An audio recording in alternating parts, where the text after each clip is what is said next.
The question of who is Tom Bombadil, a character created by J.R.R. Tolkien who features in his The Lord of the Rings, is one with a number of answers.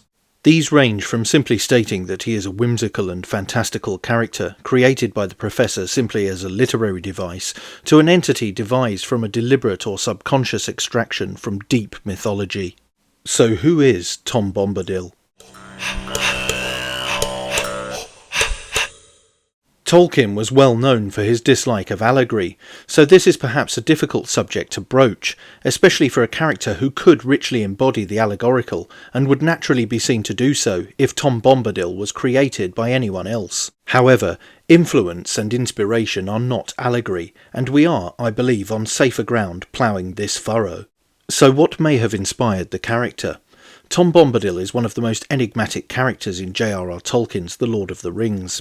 He appears in the Fellowship of the Ring, particularly in the chapters The Old Forest and In the House of Tom Bombadil. His true nature is left deliberately mysterious by Tolkien, and much debate surrounds who or what he truly is.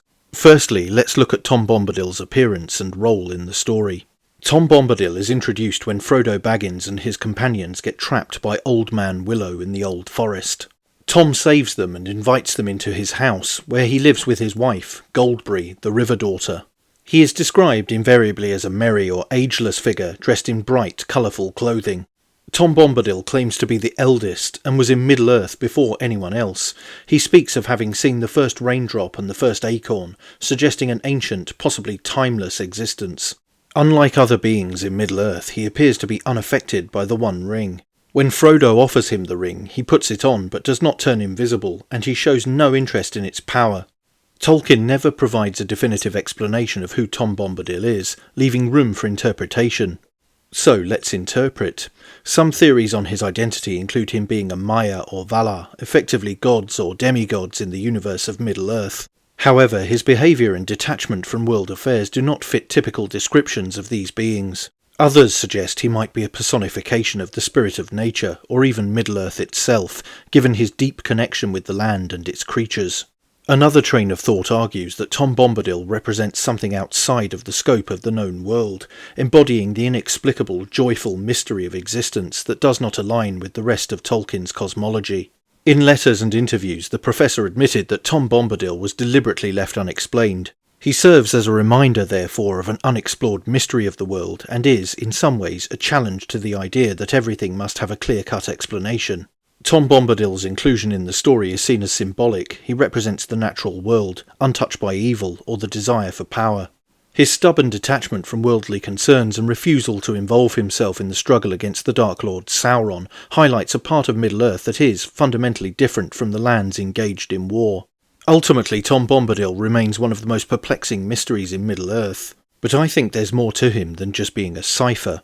Despite this mystery, Tom Bombadil appears to be influenced by a variety of mythological and folkloric traditions.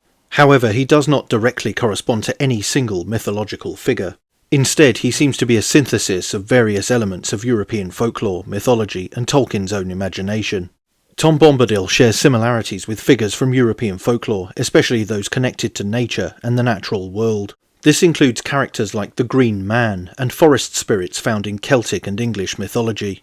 These beings often symbolise nature's vitality, renewal and mystery. They also embody a vegetal or Eden-like state that will be familiar with those of a Rosicrucian or esoteric initiation.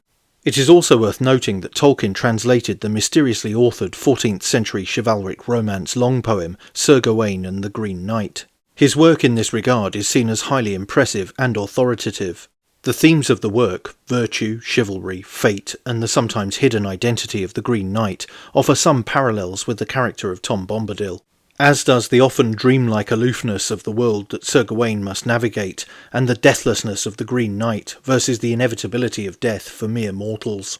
There is also a resemblance to gnomes, brownies, or fairies in British and Scandinavian folklore, mischievous, wise, and often indifferent to human affairs, living in harmony with the natural environment. Some aspects of Tom Bombadil's character echo figures from Slavic mythology also, such as the domovoi or house spirits, or the leshi, forest guardians. These entities are often depicted as powerful spirits connected to specific places, homes, forests or rivers, and are known for their ambiguous nature, sometimes helping humans and sometimes ignoring them.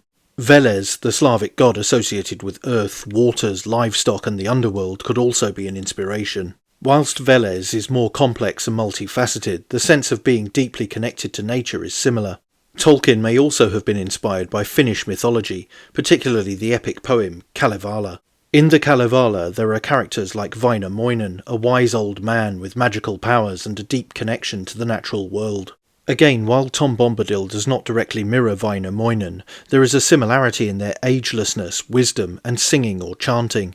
Freyr, the Norse god associated with fertility in the natural world, shares some traits with Tom Bombadil also. Freyr is often depicted as a god of the earth and abundance. Like Tom Bombadil, Freyr is not typically engaged in the larger conflicts of Norse myth unless it directly affects him or his domain. In addition to traditional mythology, Tom Bombadil may also reflect the Romantic era concept of the genius loci, the protective spirit of a place. This idea embraces the notion of landscapes and natural features being inhabited by conscious, protective spirits. Tom Bombadil can be seen as the genius loci of the old forest and surrounding areas, a being who embodies the spirit of the place without any ambition for power beyond his own domain. But one has to say that while the character is inspired by various mythological elements, he is largely an original creation by Tolkien. In his letters, Tolkien hinted that Bombadil symbolises a philosophy of delighting in simple, natural existence, uncorrupted by power or ambition. He embodies a sort of otherness or timelessness beyond good and evil in the struggle over the ring. Tom Bombadil draws from a rich tapestry of mythological and folkloric sources, including European nature spirits, Slavic and Norse mythologies, and the influence of the Finnish Kalevala. Tolkien may well have blended these inspirations with his own ideas, either deliberately or subconsciously, creating a character that draws on ancient mythology and as a unique figure that defies conventional categorization in the mythology of Middle-earth. But what do you think? Let me know in the comments below, and don't forget to like, share, and most importantly subscribe. And you can also support the channel on Subscribestar via the link in the description, or via YouTube Super Thanks. Thanks for watching. Bye for now.